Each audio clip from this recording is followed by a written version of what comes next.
I think there's something going on that we don't understand.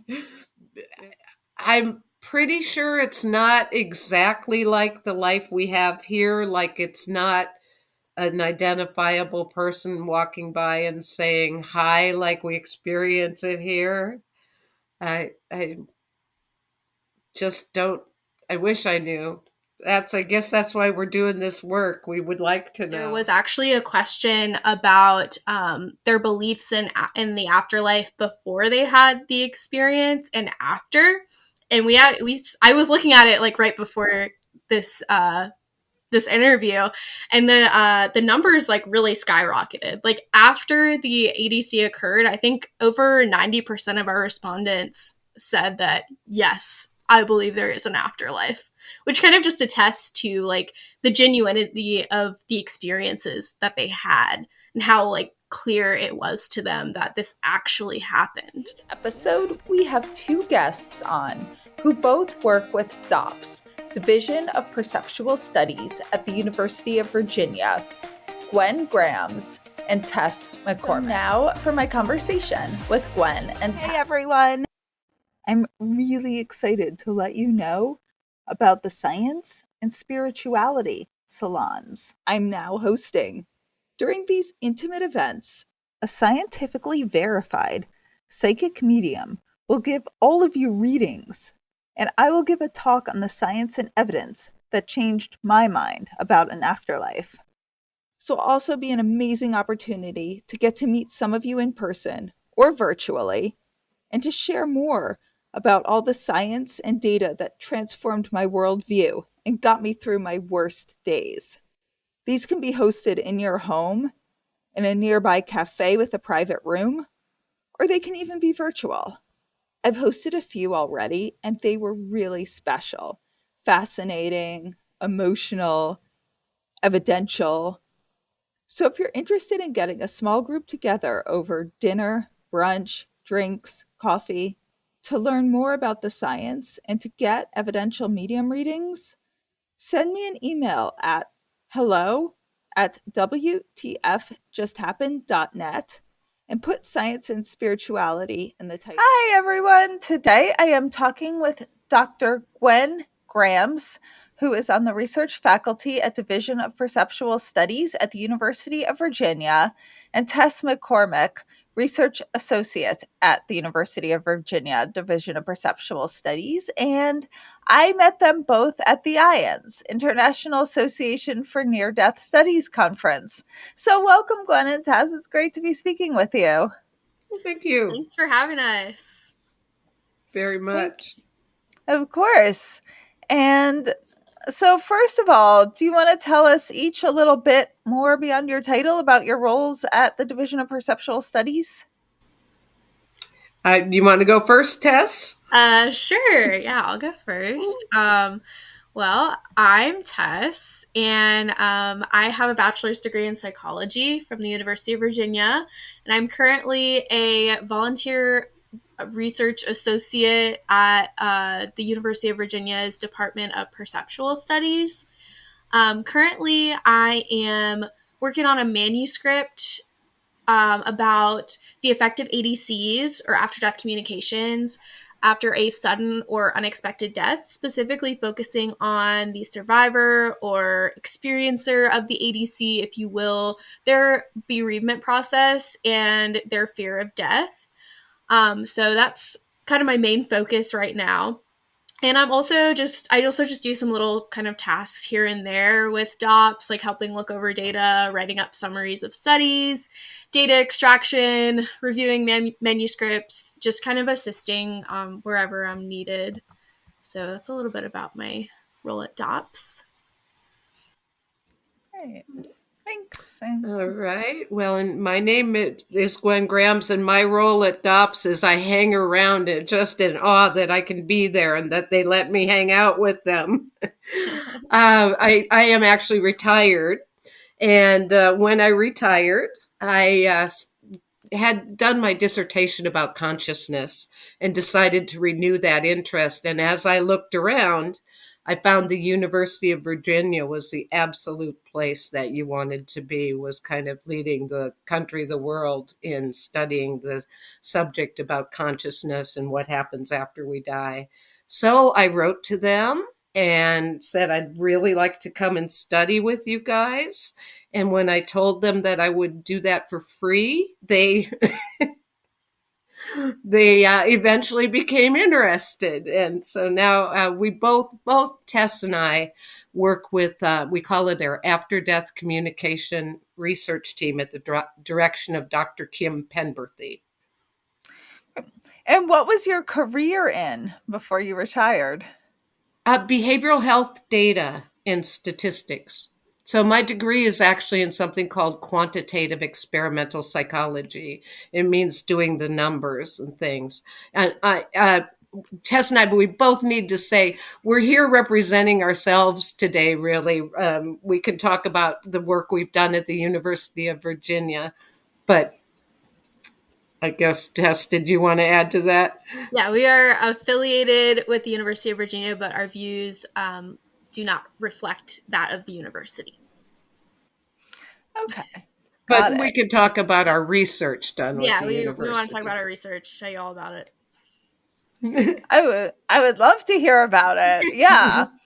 Tess. Well, first, I'm just going to ask each of you. It's an interesting thing. Not a lot of us are obsessed with the Division of Perceptual Studies and studying afterlife evidence. What made each of you so interested in going down this route? Tess, you have a wonderful story. Oh, well, yeah. So I've always kind of been interested in kind of the realm of after-death communications and altered states of consciousness and all that stuff. And growing up, my mom actually had a lot of after-death communications that she told me about. And I grew up religious. I went to like a Christian school, so I always kind of like believed that there was like something more. But once I kind of got out into the world, I kind of just started questioning and I kind of was led to DOPS because I needed some research experience. So I kind of just started Googling where I could volunteer and do research, and I found DOPS, and it really just kind of checked all my boxes of, wow, this is super interesting, and I really want to do this. So I met with Kim, who's our research director that Gwen already mentioned, and we sat down and we talked about everything, and I joined, and it's been great. So yeah, but really just my experiences with my mom and just hearing about that stuff is really cool. I also had a lady who used to do me and my mom's nails that was a medium, so that kind of got me into it a little bit as well. But yeah, just kind of those personal experiences really drew me in. Oh, I have to just ask though, with any of those personal experiences, like the ADCs that you said your mom had, were there any that were evidential that you were just like, how did that happen? That ended up verified? Yeah, there's What's the most? Quite a few. Probably the biggest one that was very evidential was my great grandma. Her grandma died when I was young. We all called her Nana. And what we remember of her, or what I remember of her, just to give a little bit of background, was that she was really nice, but she was a little bit distant. She didn't really talk about her emotions or like personal things a lot.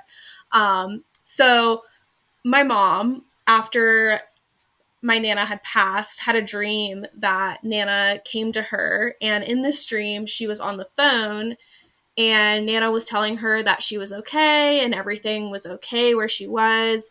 And she was also describing the place that she was in. And she said that it was beautiful and it had like the greenest of grass and it was just amazing. And this conversation mainly circled around reassurance. And Nana just told her not to worry. And at the end of the call, Nana said that she had to go. And she was going to play cards with Ada or Ida. And my mom couldn't remember if it was Ada or Ida. But regardless, this name was completely unfamiliar to my mom. So my mom woke up after Nana like hung up the phone. And shortly after that dream, my mom went home to visit her family. And she was in the kitchen with her mom, aunt, and sister. And she started telling them about the dream. And as soon as she mentioned the name Ida, her aunt's face, she said, just went white. And she said that was Papa's sister. And Papa was my great grandfather, so Nana's husband. And Nana and Ida were very close when they were alive. But my mom didn't even know that her grandfather had a sister. Like I said, Wow. Nana was very kind of to herself. She didn't really share a whole lot. And my mom's sister at the time began to recount a very similar dream where Nana was being very reassuring and talking about everything being beautiful and the grass being green and stuff like that. So they figured out that kind of, I don't know if it was on the same night, but around the same time, they had that dream where they were on the phone with her and she was telling them about this stuff. But yeah, I found that to be pretty evidential because my mom had no idea that this person existed. And then that was later confirmed. And there were some other ones as well that I could get into if you'd like. But that was probably just the one that sticks out in my mind. Yeah. Yeah, let's get into some of the research then. I'll definitely want to circle back and hear more about some of these other ADCs. Yeah. So, yeah. Gwen, I'd love to hear. Tell me some about the research you're working on. About the research. Well, I thought about this a little before we came on, thinking what have we learned through our research? I think there are three things that we've learned. Two of the things from our original research, and then the third thing I think from just reviewing the studies from lots of other research. And I'll start with that one. I think really, really consistently throughout the literature, people that have after death communication are sane. They're not having hallucinations. They're not in a schizophrenic state. They're not dreaming. It's real. It's very real. And that's something that is said just very consistently throughout the literature. They don't describe it the same as someone with an hallucination or a dream describes the experience. It's all very different. And I think that's one of the most important messages we can get out from the research as well. I think the two things that we're finding with our research, and I'll let Tess weigh in after I give the second one, we're finding that ADC happens regardless of socioeconomic status. Even though our study was directed toward people that would come to us on the internet, they were still from, every income level. We had all the ages represented. We had university students, people without, people that worked, people that were retired. They were all represented in that study. So it's not limited to one group. And this is where I think Tet will want to jump to Tess. The second thing that we're finding very consistently is that ADC is very helpful to the bereavement process. That consistently the people, regardless of the different groups that we're looking at, are telling us that it was very helpful to them. And Tess is the one who's really diving into this. Maybe turn it over to you, Tess. Yeah. So the focus of the manuscript that I'm writing right now is on the effects of bereavement. And I'm specifically looking at the groups that had an unexpected death. Those Wait, survivors. can I just ask, what is a manuscript? Because in my mind, a manuscript is for a film. Is this for a film, or is this something in research? You can, because you can kind of use it interchangeably with like a study, like a published study. I guess or a book. Kind of Yeah. other words Okay. would you have for it, Gwen? Yeah, because when I think of manuscript, I think of book. Yeah, not film. Sorry, I realized I said film. So I meant book. When I refer to manuscript, manuscript just means the study that I'm working on publishing, that I'm writing up.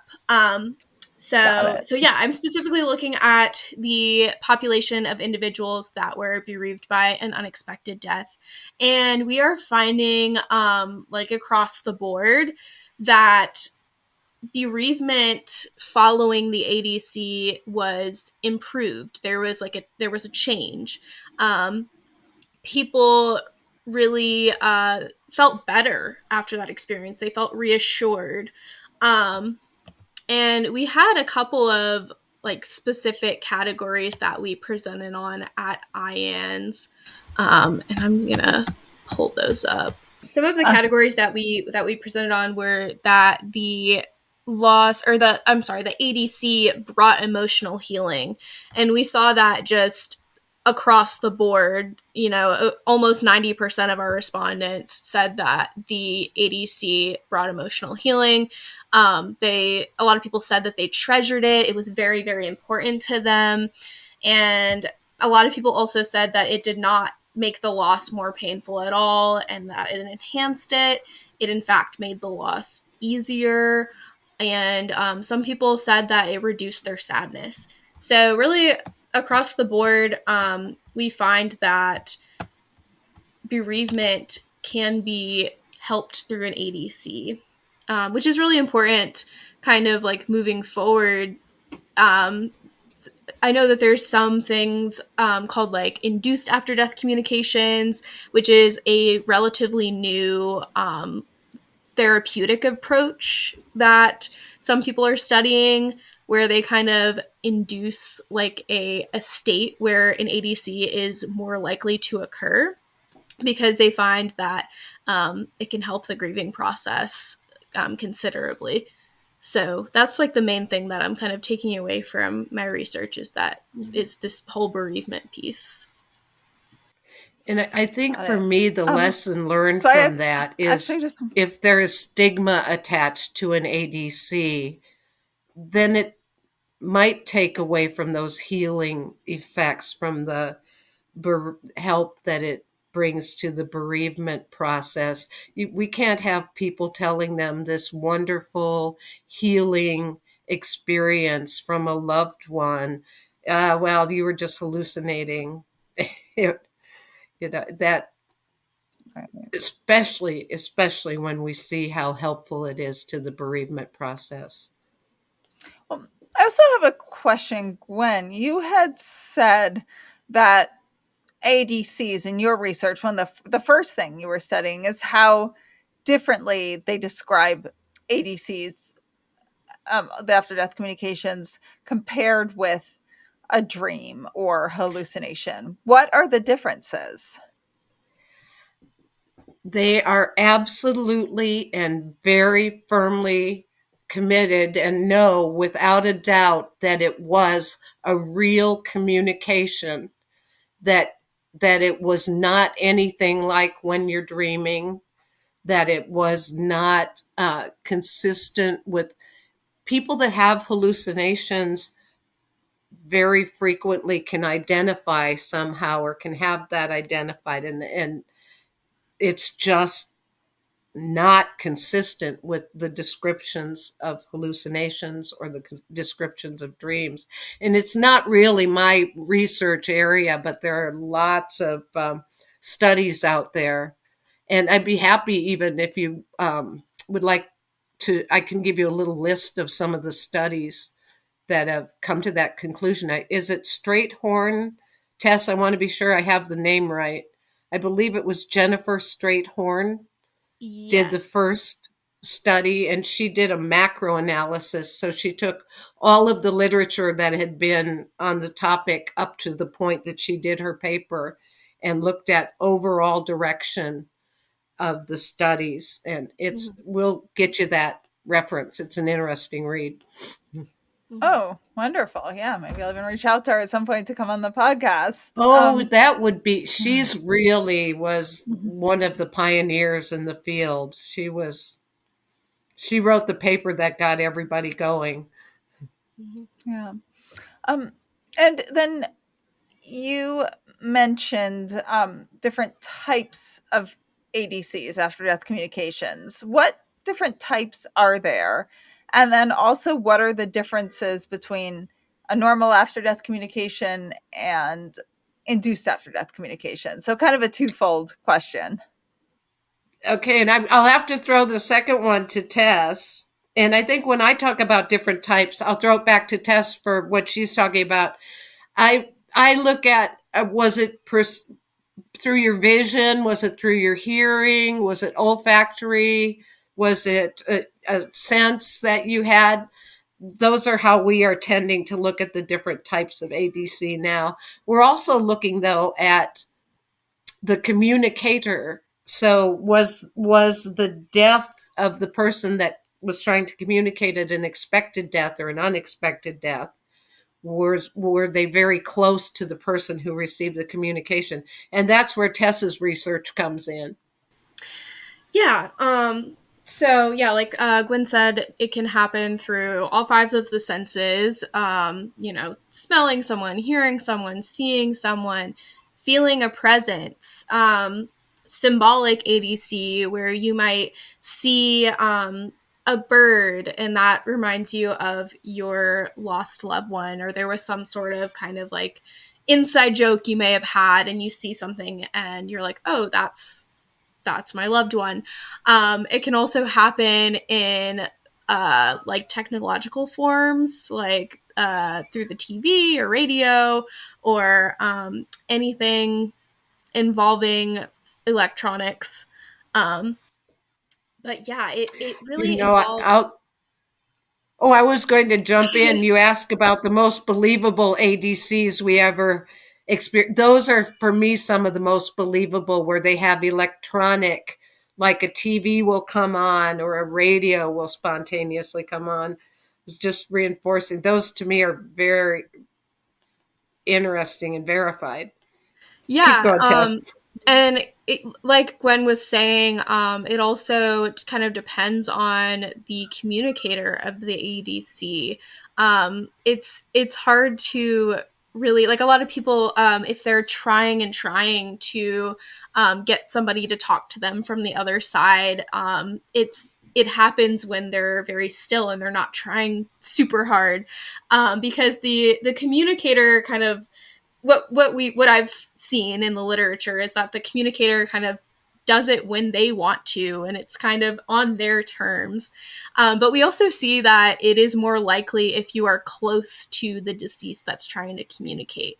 If you had a close relationship when they were alive, we see that ADCs are more common in close relationships. But in terms of the spontaneous ADC versus induced ADC question, I am definitely not an IADC expert, but I have done a little bit of research into the literature with that. ADC, like we said, the spontaneous ADC just kind of happens randomly. There's no kind of like signs really leading into it a lot of the time. Whereas in induced ADC is a therapeutic approach. It's kind of like an experience where you would go in with facilitators, I guess you could say, and they kind of put you in a state where an ADC is more likely to occur. So a lot of the times this is just kind of a relaxed state. And I think from what I've read, it's kind of like a modified version of EMDR, which is eye movement derealization. Something. Yeah, like wait, that. I know this. EMDR. Rapid EMDR. Eye movement rapid desensitization therapy. And yeah, this is the one of Dr. Alan Botkin, right? Yes.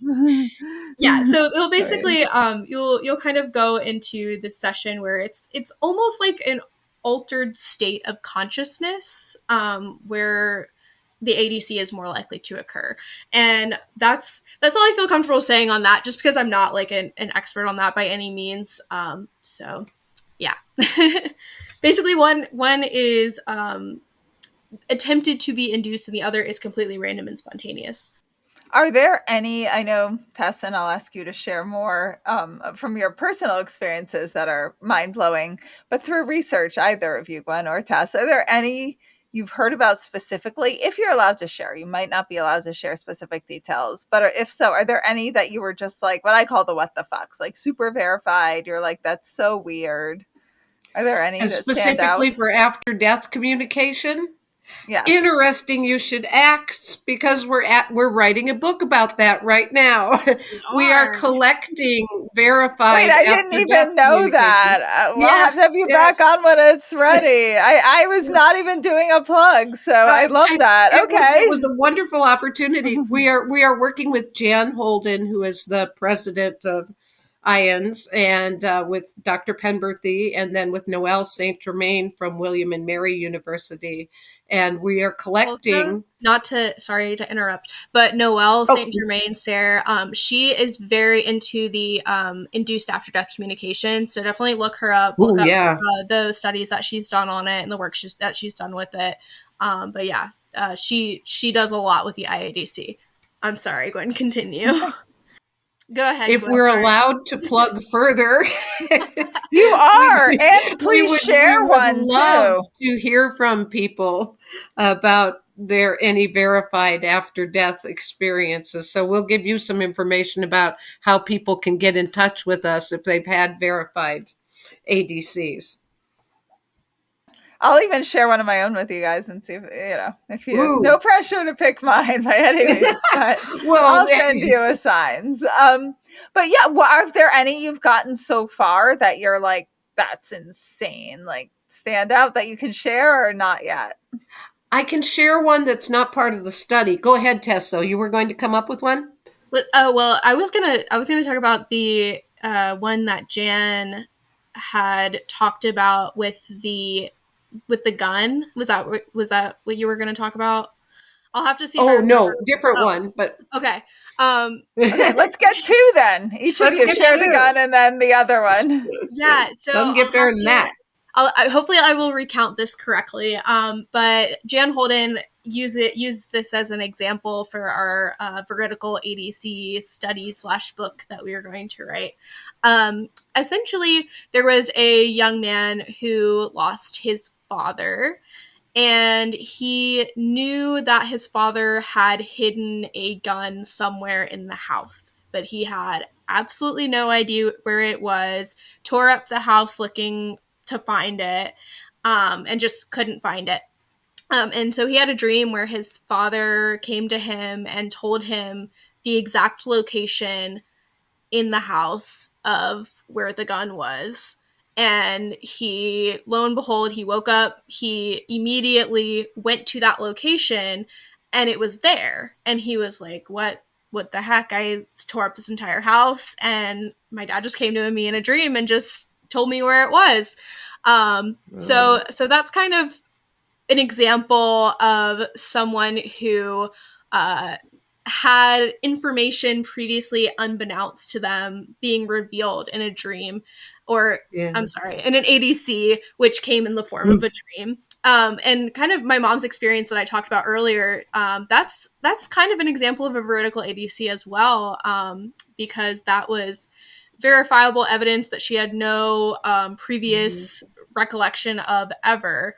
And it kind of came to fruition when she talked to her other family members about it. And they told her, yeah, that actually, that's a person that existed that you had no idea about.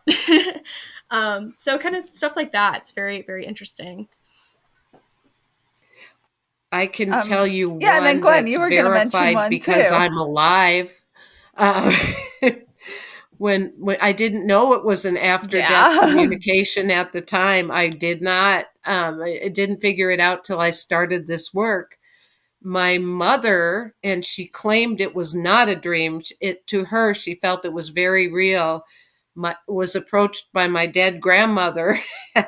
I had gotten into the medicine cabinet and I ate a bottle of that baby aspirin that they used when I was a kid. It was orange and it tasted really good.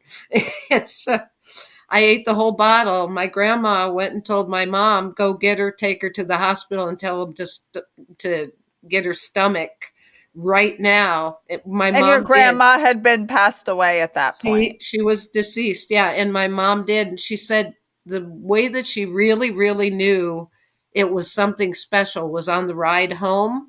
I turned to my mom and told her that my brother didn't like them. And she said, you know what? I never thought about him for 1 second.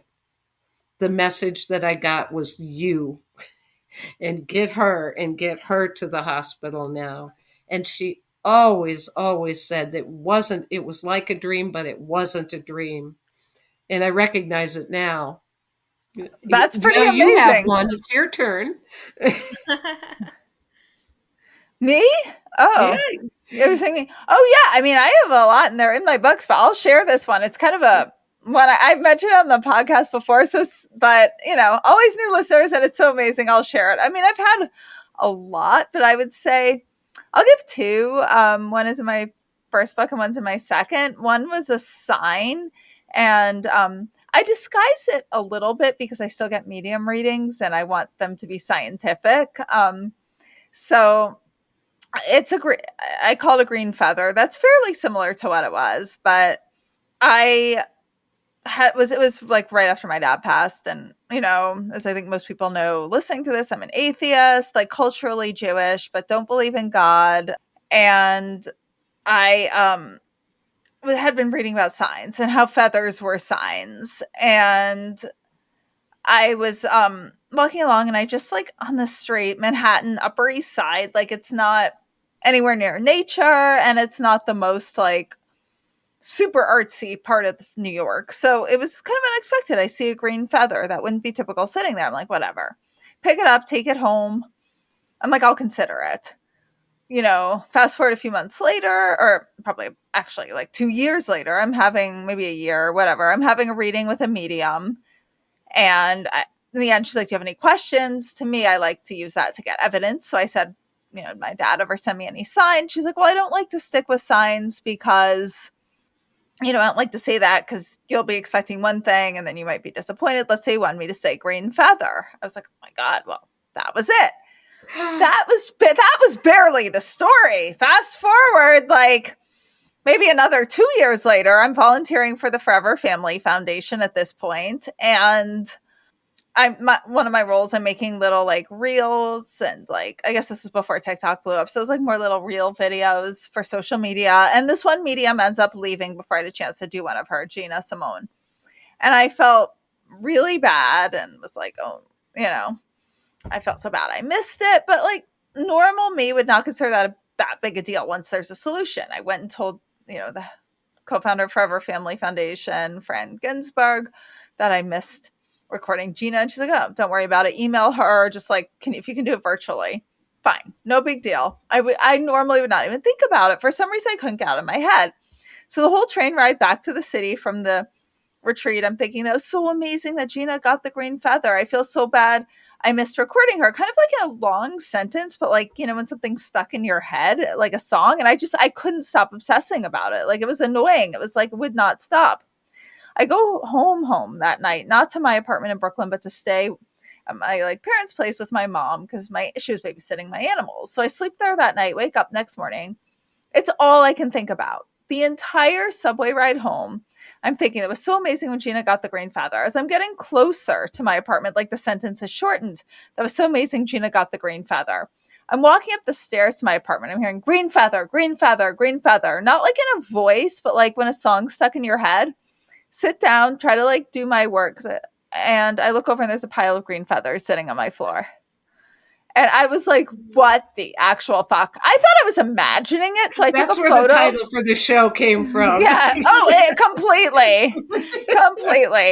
I took a photo. I sent it to Fran Ginsburg. I was like, hey, this is really weird. This happened. Do you mind just telling me if you see anything in this photo? Like I told her the story. I was like, do you actually see it? She's like, I see it. It's real. It's amazing. Wow. Then I like showed them physically to my mom to make sure they actually were there. And she was like, yeah, I see them. My mom kind of thinks this is all nonsense. Wow. So she's like, I don't know, So, and then like, yeah, I guess I've had a lot of others like, they're kind of sprinkled through my books and talk about them some on the podcast, but yeah, that's like, I'd say maybe my biggest what the fuck sign. Though I've had other signs close to that level of what the fuck. So I get big signs I when I had get them. a session with a medium not too long ago, and he said, your dad said he wants to tell you thank you for putting up his picture, and doesn't he look handsome in his uniform? And I don't have pictures up much, but I had a picture of my dad in his uniform up on it. Was just, That's yeah, cool. but that's not verified. That's just me saying it. But it surprised me. Well, it's verified because wait, the medium said it was there and you had it up, right? But yeah. Yeah. So, and that could be like a few things. That could be your dad mediumship. It could be psychic. It could be remote viewing. You know, could be that. Yeah. That's, you know, as researchers, I think all of us get interested in like, what was that really? You know, which aspect? I think mediums are And so I cool to think me. sometimes we're not smart enough to understand all of it. You know, I think we try to put it into our heads, and they're just not equipped for the vastness of the question. So we do that. We put these categories together, and we try to understand it as best we can. Mm-hmm. And I But maybe was we saying, have to accept we won't. What's mediums that? mediums are just like so cool because I feel like they kind of bridge that gap between like the unexplained and reality. Like it kind of comes together because when they read people, they're kind of able to verify that things that happened with somebody in the past happened, and they're coming to you to talk. I don't know. It's cool because I like knew this lady who was a medium who used to do my mom's and I's nails, and she read my mom just kind of randomly after my dad, or not my dad, my grandfather passed away. It wasn't like an actual like reading or anything. She was just doing her nails, and she was like, hey, not to freak you out or anything, but your dad is talking to me. And my mom was like, oh. My mom was really like having a hard time going through the grieving process and stuff. And so that was really cool to kind of hear from him. And he did say, she said that when she had that experience with the medium, some of the things that she said didn't make sense. It was kind of like all over the place at first, but then towards the end, she said a couple things that really resonated. She said that she said something about he brings up the frog and he's laughing. And this shouldn't make sense to anyone else but my mom. And when my mom was little, she really loved frogs and she wanted the neighbors, like the next door neighbors, to have one. So she actually put a live frog in an envelope and she put it in their mailbox. And it became this like big running joke in the family. So when she said he's talking about the frog and he's laughing about it, she was like, I know exactly what he's talking about. So that Did the was frog cool. die? That's amazing. Did the frog die, though? I have to ask. Yeah, I'm going to be thinking. It did. Oh. But it ended up just being like this big like running joke throughout the family. And she also had said about him that he's very funny, but he has a crude mouth. And if I had to describe my grandpa in any way, that would be the way to describe him. He was hilarious, but he was very, very vulgar. And I asked her this morning, I talked to her if that experience helped with her grieving process, and she said very much so, that it helped her a lot. He also told her to stop crying. He was like, stop crying. Oh, no. So that was a cool experience that we had with a medium. That's pretty evidential. Yeah, absolutely. And you said you also had other ADC, evidential ADC experiences, or your mom did? Yeah, so there was one other one that she told me about this morning. I have not had an ADC. I haven't had a lot of like people close to me pass away, but I'm hoping that one day I will. Not that people pass I away, know but I that get I'll have kind an of annoyed with my relatives.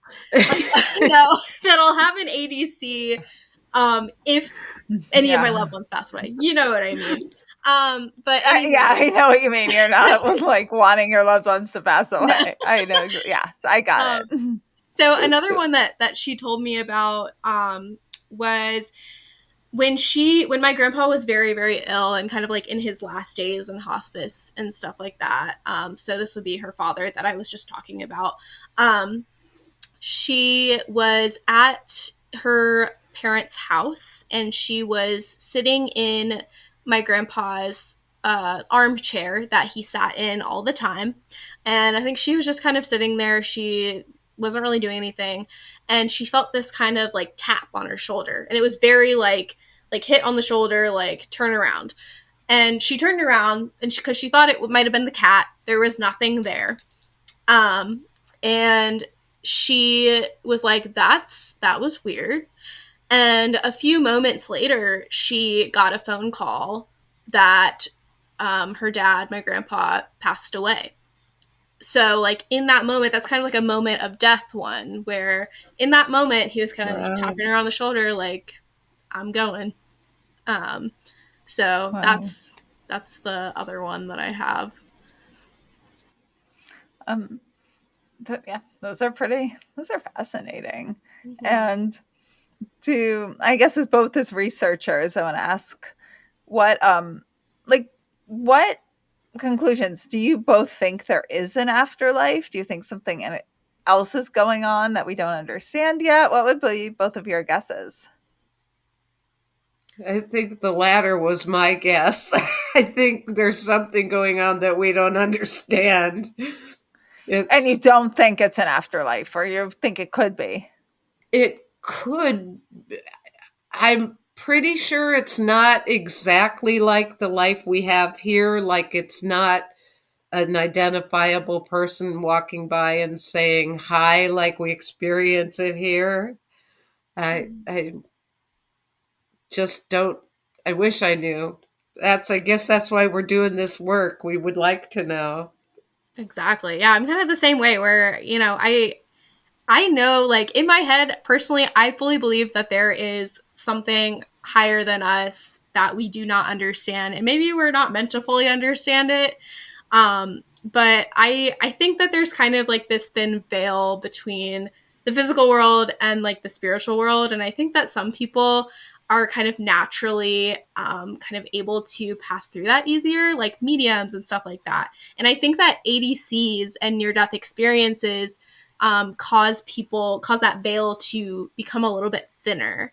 In kind of my experience with hearing stories about ADCs and the research that we're doing, it seems like people are able to kind of pass through that when they've had someone close to them die, or if they've almost died themselves, which is super interesting. But yeah, that's why we're doing this research, because there's a lot of controversy and skepticism about whether this is like real or not. And it's all super interesting. But whether or not it's real, quote unquote, ADCs help people. They are helpful to people's grieving process. So one of the things that we saw, and we got a really strong result on this, we didn't, but in our survey, the clients were asked how religious they were both before and after the ADC, and then how spiritual they were both before and after. We found their religiosity didn't change, but the spirituality did. Mm-hmm. Most of the people said they had become much more spiritual following the after-death communication than they were prior. And along those same lines, there was actually a question about their beliefs in the afterlife before they had the experience and after. And I was looking at it like right before this this interview, and the numbers like really skyrocketed. Like after the ADC occurred, I think over 90% of our respondents said that yes, I believe there is an afterlife. which kind of just attests to like the genuinity of the experiences that they had and how like clear it was to them that this actually happened. So it's super interesting. If you want to learn how I went from being a skeptical atheist who thought there was zero chance of an afterlife to a skeptical atheist who thinks an afterlife is highly probable, come check out my books. WTF Just Happened. And have either of you or both of you, how have your views changed, if they have, since studying this? Like I said, I've always kind of believed in I've always been kind of spiritual, believed in like a life after death. I used to be pretty religious when I was younger, but that kind of like changed into more like agnosticism as I got older. But I think just kind of I already kind of said this a little bit, but looking at that line between the physical world and the spiritual world, where we see a lot of like that kind of crossover when somebody has had a near-death experience or an after-death communication. And I didn't really think about that prior to having done this research. So I already kind of talked about that a little bit, so I won't get into it a lot. But yeah, I never really thought about that until I got into this research and heard people's stories. And I'm like, wow, there's kind of a connection there. And I don't know if I've changed my beliefs, or if they have changed. I think it happened early on when I started looking at some of the research that University of Virginia has produced. I think there's research by Jim Tucker on reincarnation that, in my mind, is just almost irrefutable. The facts that some of these kids knew before and after the reporting to their parents, and also the Dr. Grayson's near-death experience research too is also very striking. Yeah. I think I've become more empirically convinced as that I like to get the empirical and get the numbers and the data in. So I am the same. So I asked you if you thought there was an afterlife, but this might be more of kind of how I speak and probably how researchers we all speak. Like, do you think consciousness is created by a brain, neurons, or no? absolutely not. Okay. I think it inhabits them. Yeah, there's just like the near-death experience. There's a whole book of nothing but verified near-death experiences that it's like hundreds and hundreds of them. How can you, after you read that and the report, like the conversations the surgeons had, or how can you read about that and hear about that many times and not say there's something there? Yeah. But also it's complicated and we may not understand it perfectly. Right. I think you summed that up perfectly. Yeah. And I mean, I know you got both mainly study ADCs, but we met at IONS and you're talking about how affected you were by the near-death experience research. Are there any near-death experiences you've heard of that you consider the biggest what the fucks that you want to share? Actually, it would be a reincarnation experience, I think I would be most likely to share. And it's been a little bit controversial in the literature, but I read all sides of it. You've probably heard of the case of James Houston. Yeah, go ahead. Yeah, go ahead, share it. I know I've mentioned it in the podcast before, but it was actually the very first thing that case and reading and research that opened my mind to the possibility of an afterlife. I felt like that too when I read his case. Yeah. It's just like that doesn't happen if there's not something there. It just doesn't. Yeah. So you can tell our listeners a bit about it. I know we've talked about little on other podcasts, but it's so mind blowing that. Oh, well, it was a little boy before the age of 4. He started telling his parents about how he was a pilot in the war, and he called himself James the Third, even though He wasn't James the Third. And eventually he started telling his parents that he was shot down in the war. He was able to tell them where he was shot down. He was able to tell them the name of the aircraft carrier that he took off from. He was able to tell them the name of his best friend in the company, or in whatever they call it in the Air Force. And he was also able to tell them what his best friend said to him before he was shot down.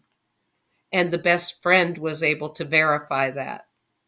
And that's all been Yeah. well documented at UVA. I can't refute that one.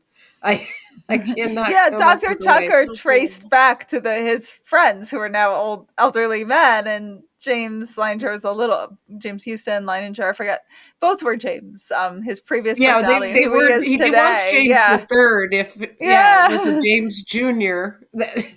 Yeah, the baby. As a baby, he was the second James. His dad was James, so he should have been James too. And then he sang the third James because his previous life. Yeah, it was amazing because Dr. Tucker traced and found, his and I think old as a people. 4-year-old, he could describe how the controls of a Cessna airplane worked. I mean, Crazy. no. How do you explain that? Yeah. And his parents, neither of his parents were pilots. His grandparents or uncle or aunt weren't a pilot, There was... I have a friend, and I really, when I think about this hard, he says, how do you ever explain a child prodigy? Like a child that can be born and can play the piano, just like, how do you explain that if they haven't had a life before where they... Yeah. It's super interesting. What is it? What is the razor? If the simplest explanation is usually right. To me, that's the simplest explanation on some of those. So yeah, it's really, I just feel like at this point, I think, let me know if you're in agreement, when you put all of this research together, the near-death experiences and all of it, Dr. Tucker's past life memories, your after-death communication, it all forms like this consistency. Like you can't come up with a logical explanation or, what our society considers or neuroscience would consider logical. Yeah. Another thing that I recently found really interesting was the connection between a near-death experience and mediumship. I had first kind of heard a story kind of intertwining the two, going back to that lady who did me and my mom's nails. She had 2 near-death experiences. One when she was a little girl, she almost drowned, and she experienced this weird state of consciousness where she said it felt like she was in heaven and she saw all these lights. And I don't want to embellish or anything because I don't remember exactly like what she had told me, but she said that someone was talking to her, an angel, and she said it's not your time to go, and she came back to her body. And there was another time after that she was in a garage and a motorcycle fell on her and she started bleeding out and she lost so much blood that she actually died for a second. And it was kind of like the same thing. She saw the lights and somebody said, you still have work to do. And, after those experiences, she was able to talk to those that have passed on. And the way that she kind of justifies it is she's very religious, and she kind of says that it was a gift from God, and God is kind of using her as a vessel to bring reassurance to to loved ones that have had people pass on, or convey messages that the dead want to have brought to the physical world. But I heard multiple stories at IANS. There was another lady that I saw speak, and I don't remember her name, but she had a near-death experience where she got hit by a car, and after that, she was a medium, which is just, it's crazy, that kind of interconnection. I want to do more research on that. Yeah, I find that fascinating too. Mediums, or if they don't come back with mediumship abilities, there's always these weird abilities, the after effects, the way near-death experiencers tend to affect electronics, like phones turn off and on, computers turn off and on.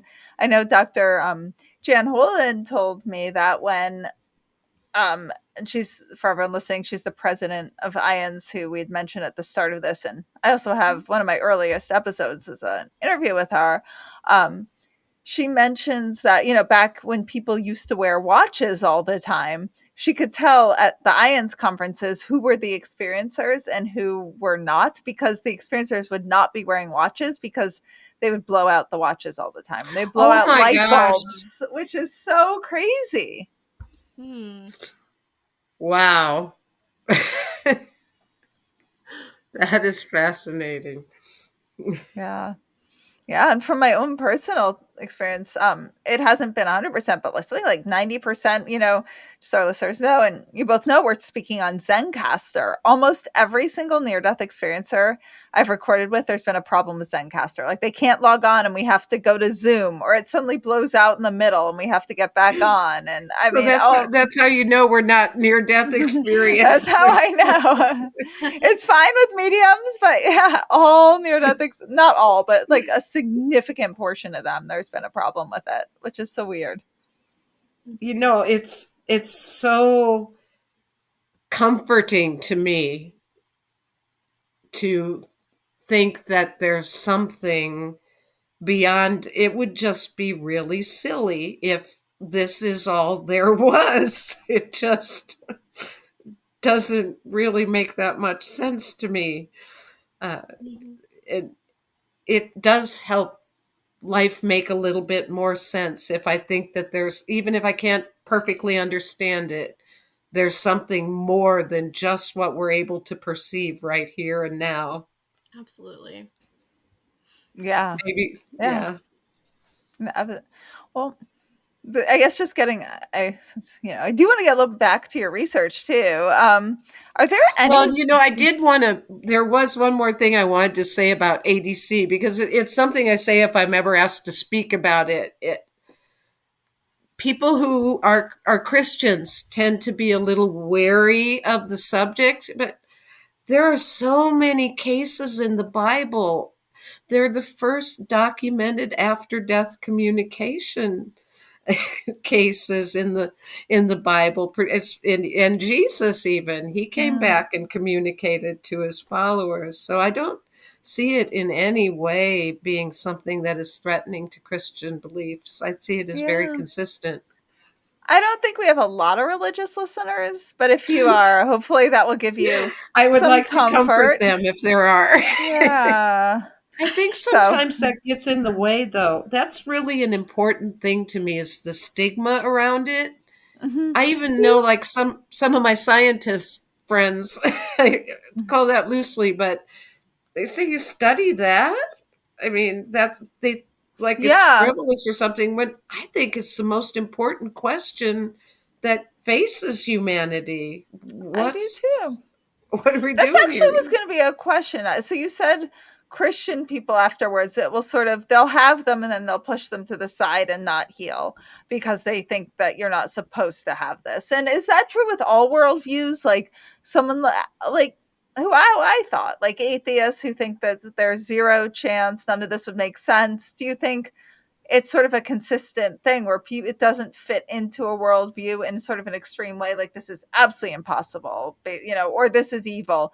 Do you think you just don't see after-death communication that's in front of you, or it happens and you don't, like, you see it and then you don't let yourself, like, heal from it? Which one is it?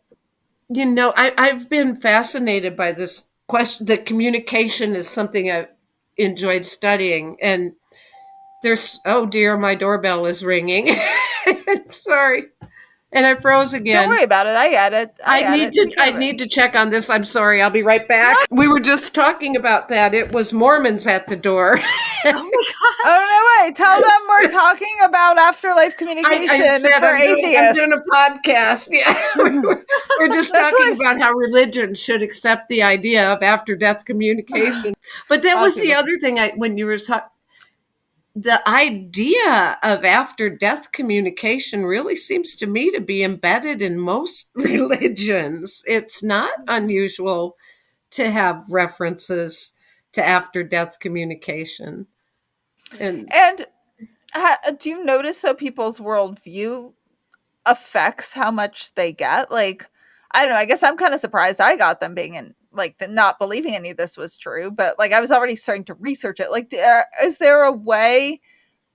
Yeah, I guess I'm trying to think how to ask this. Do people's worldviews on an afterlife and how it would work afterwards, does that affect the type of after death communication you get? Or would you get the same types and it's just some people won't process it, some would process it and be like, ooh, that's evil, I'm not going there. Like, what, I guess, what are your, like, I'm going to what is say some, our data says no. no, what do you That mean the no? after death communication is independent of what the people's views are, and both ways. We have questions both about what were you having received the communication, what were your views before the ADC, and what were the person who did the communicating, what were their views before they're dead, so they can't speak for themselves. But we asked the people who received the communication, what did they believe? And yeah, they didn't all believe in it, and they didn't have a consistent view going in on whether they thought it would be real. And same with Interesting. religion. We had all Um, spectrum hello. of religion that responded that they believed the ADC to be real. I'll also just throw in another little plug. Our team leader, who I just mentioned, Dr. Kim Pemberthy, she wrote an article called Factors Moderating the Impact of After-Death Communications on Beliefs and Spirituality. So you'll probably find some answers about, religion and beliefs in there. I can absolutely send you that. But just to kind of Sure. Yeah. plug our And any lead listeners, there. yeah, I'm sure to Google that and find it. I'm going to try to get Dr. Pemberthy to come on too, so I can Oh, she'd be a read great it and ask guest. her Yeah. further. Yeah. He's so well spoken. Are there any patterns that you've seen in your research about ADCs? Just interesting patterns and or ones that surprised you or ones that are noteworthy? Mostly they were telepathic, although a significant number were also either tactile or olfactory or visual or auditory, but that the through the perception seemed to be the most prominent way. Tess, can you think of other things that we've been? I think we had demographic wise, I think we had They were more female consistent. than male, right? That's true. Yeah. Which You know, which one was of the things I interesting. was really interested in, and we found it happens, but it doesn't seem to be the main reason for communication. I was really convinced that the ADC were happening because something needed to be communicated. Yeah. And we haven't really found that as much. We do find that they believe they received messages, but most of the messages I would say were of comfort and that brought healing to the people that had been left behind. Yeah, because I remember we were when we were looking at that message data, we were looking at the unexpected versus expected death. We kind of thought that there would be more of like an urgent message with an unexpected death, but we didn't find a whole lot of significance there, did we? So that was kind of surprising. And jumping back just a little bit, but when you were asking about communicator, as receivers of the communication, we are very much trained to perceive the things that we believe we will perceive. There's a whole body of literature that sometimes we can't even see the things that aren't in the schema in our head. And I would think that would make a difference on whether you could receive an after death communication. You would have to have at least some receptivity or some way that you could get past your schema of that doesn't happen. That can't be real. That makes sense because I even think of my green feather story. Like, if I wasn't reading about it at all and starting to research, I could see a green feather on the street and I wouldn't have even noticed it. I could have found a pile in my apartment. I've been like, oh, that's weird. My roommate must How have did that like, happen? Yeah. yeah, and that's so weird. I was just thinking about green feathers earlier, you know.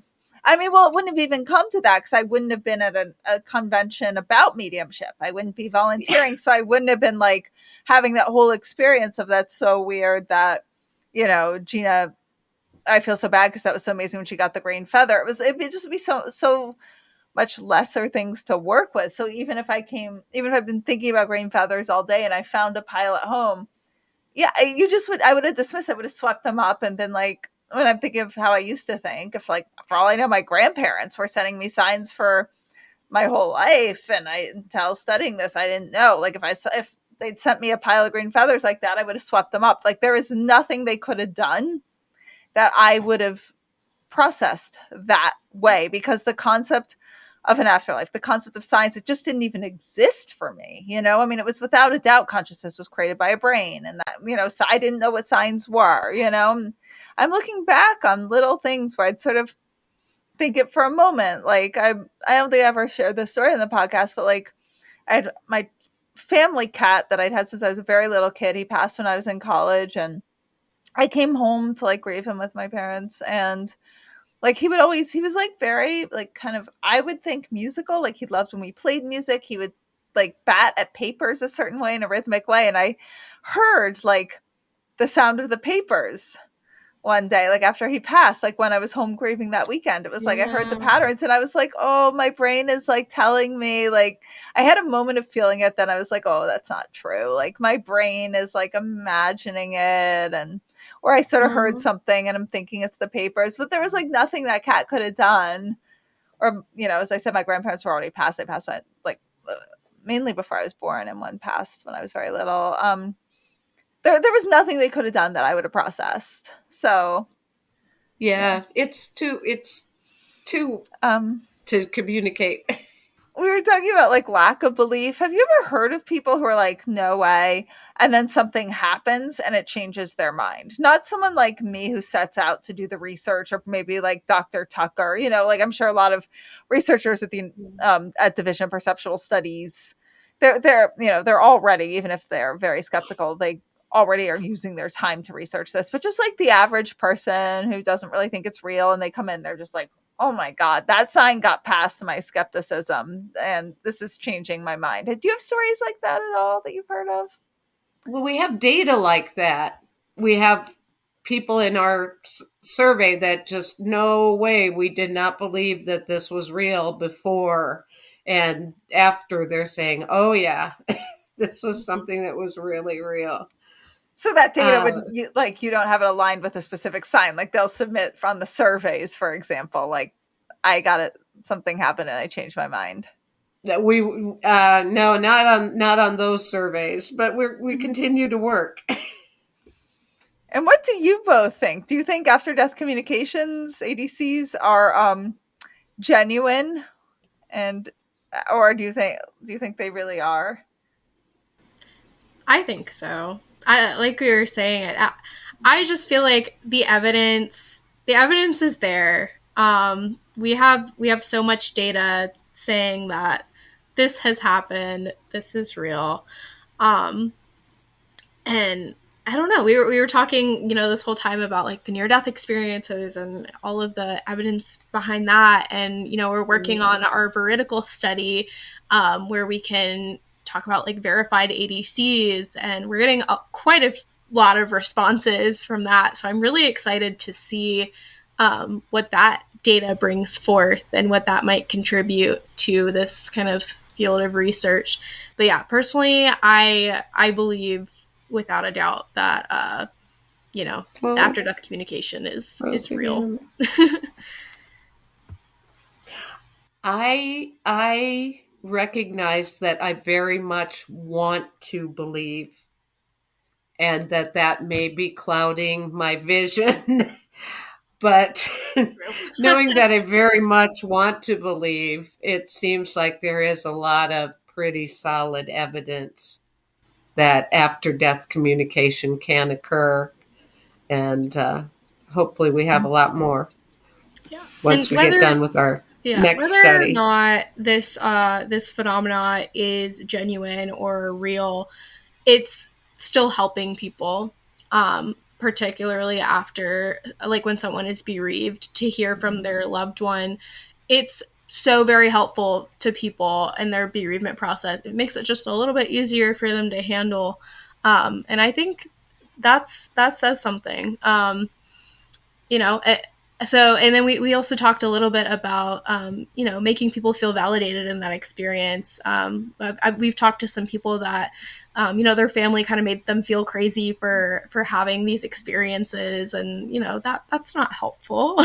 but that the experience itself helped them kind of through their grieving process and kind of took a little bit more of that burden off their shoulders. Just to hear that their loved one is okay, and feeling reassured, that's always a good thing. So what is next? What's the next research project you're working on there? You talked a bit about what you're working on now, or what you did just work on. What is next in the plans? Well, Tessa's got a paper coming out soon. Yeah, so I already kind of mentioned it a little bit, but it's specifically looking at this subset of data within. We had a survey of, I think it was 900 plus respondents, 993, and like 186 questions about ADCs. So we're taking me and Gwen is helping me a lot. We're taking this subset of people who had ADCs after an unexpected death versus an expected death, and seeing kind of the differences in bereavement and fear of death, particularly seeing if there's any differences between like the type of death that occurred. So that's what I'm working on now. So stay tuned for that. Hopefully by the end of the year, we'll have it published maybe early next year. And then we're in the very early stages of that veridical ADC study. So we're hoping to get all our data completed on that, and possibly a book in the future with that. But yeah. Yes, to a book. I want to read it. So yeah. And you'll have to come back on are you both planning to write the book together? You're saying, or so the group? Yeah, the group. Okay. That project is like kind of headed, I don't know if we would say, by Dr. Jan Holden. So she really had like piqued the interest and kind of pioneered this study. So led by her, but yes, written by the group. Yeah, that's probably enough. The rest of it's kind of boring. We're working on some things like trying to make sure we know what the terminology is and people probably aren't as interested in that as the other studies. Right. Yeah. But terminology is, it can be important to like understand things, because a lot of our terminology when we talk about ADCs really overlaps. So some people will say after death communication, some people will say grief hallucinations. There's a lot of different wording to it. So we're putting together, I don't know. Gwen, you're working on that more than I am, but. Well, yeah, what we're seeing in the literature is sometimes actually they're referring to after death communication as hallucinations, or as something visions, or as there's a lot of in the literature assuming that if you have an ADC, it's not normal psychology. It's not a normal experience, and labeling it a little crazy. So we want to look at that and see if there's anything we can do to take some of that out of the language, some of those references to you being crazy if you have an ADC. Right. Now, is there anything people can do to help increase the odds of more ADCs or themselves having an ADC? Anyone in grief wanting to get communication on their own? Obviously, people can go to mediums, but what can people do to get this on their own? It's fascinating. We did not expect to see so many people that were having lots of communications, which would seem that they were people that had opened up a little more and might have things to teach us. But I think someday we want to study those people and see what we can learn from them about how we might increase our abilities. But that's not on the immediate plan. Yeah, I personally have not like had an ADC, so I'm not sure. But from what I have gathered from hearing other people's stories about ADCs, it's kind of about stillness and just being one with your environment and surroundings, and not pushing wanting to have an ADC so much. Just kind of being still, being quiet, being in touch. Yeah, meditating. Meditate. Nice. That is helpful. Oh no, I'm screwed. I hate being quiet and I hate being still. Like New Yorkers are probably not going to get as many. They still manage to do it with me, and I like hate quiet and I hate like going stillness and going slow. So if they manage to do it with me, I guess like even if you're not a still quiet person, I guess it somehow worked. Yeah, it still works. The spontaneous ADCs, yeah. But from what I've heard, a lot of people say like meditation, it like can make it happen sometimes. Yeah. And then this is just, I don't know if this is going to end up applying to anyone listening, but this is really interesting, unique research for the type, if someone did want to get into this type of work, like working at DOPS or, I don't know, other places like one of the Society for Cyclical Research Institutes or any of it. How does someone even go about getting into this research? It's very unique. Well, it helped that I work for free. Yeah, so you're volunteers. So be rich, have other money. So I was well retired, not rich. Right. I know that UVA anyway is very interested in nurturing students who are interested in these topics. And I know they have a wonderful program where they really help the students on their path toward research on the topic. So writing to UVA, I guess, might be one way. Yeah, I mean that's what I did. When I was looking for research opportunities, I came across DOPS and it says if you're interested in volunteering, send an email. And I was like, all right.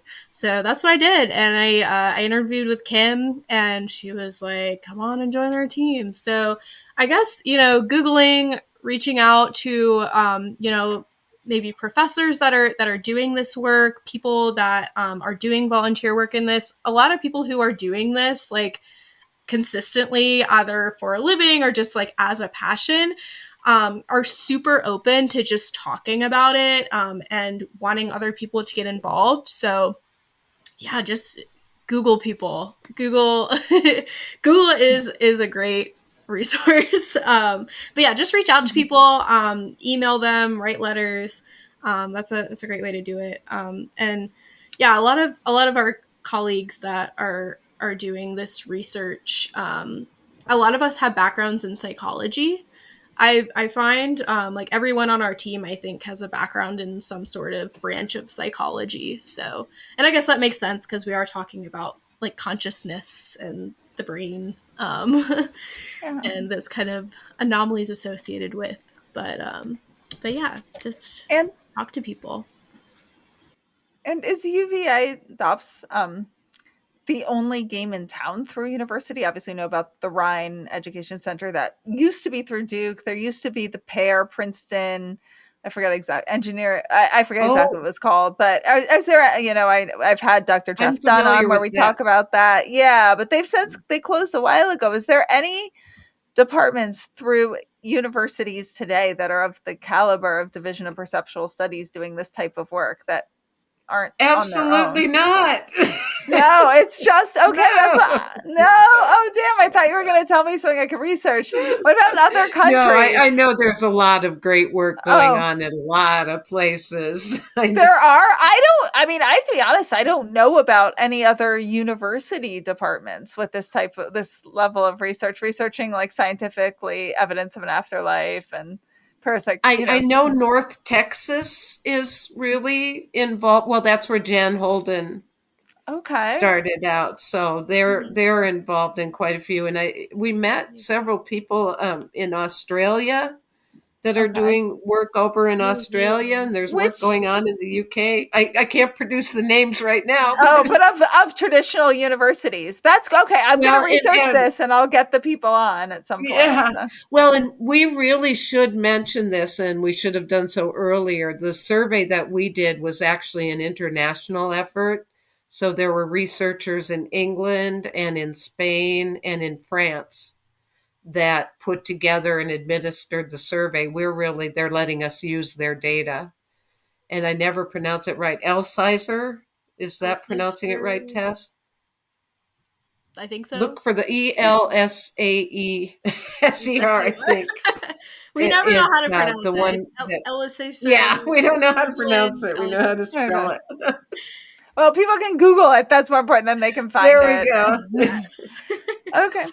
Is there anything else, like I haven't asked you, that you want me to ask you? Any final things? I mean, we'll obviously close on where everyone can find you, but are there any other things you want me to ask? I wanted to read something that came from, I had an AI program. It was a talk about what is the status. Here it is. The scientific community is divided. Ultimately, the question of whether or not life exists after death is a matter of debate. There is no scientific consensus on the answer. It is likely the debate will continue for many years to come. Thank you both so much for coming on. It's been a super fun conversation, and there's nothing more fun than talking about yourself. I enjoyed it. Yeah. It's nice to have some good conversations and focus on some positive for a little bit. Get more information on all this research, on Gwen, Tess, and other people involved with DOPS. You can go to the DOPS website, which we link to in the show notes, and the website is med.virginia.edu/perceptual-studies. And thank you for listening. To get more information on what the fuck just happened, go to wtfjusthappened.net. There you can order my book, WTF Just Happened, A Sciencey Skeptic Explores Grief, Healing, and Evidence of an Afterlife. You can learn all about how I came to conclude that there most likely is an afterlife, but you can also learn about the early stages of my grief and the amazing, fascinating people I met along the way. You can read about how much I harassed the mediums and scientists trying to get evidence to see if the mediums were cheating and see if what everyone was saying actually was true. You can also subscribe to our newsletter to stay updated on any new developments and any interesting new what the fuck updates. So if you enjoyed this episode, please rate and review us wherever you get your podcasts. It makes such a difference, especially for a new podcast like this one. And if any of you have had a crazy what the fuck yourself, have any questions, feedback, or just want to say hey, reach out on either Instagram at WTF_just_happened_ or email me at hello@WTFjusthappened.net. I love hearing from all of you. It makes my day hearing your stories and questions and feedback and all of it. And remember, you don't have to draw any final conclusions as you wonder, what the fuck just happened?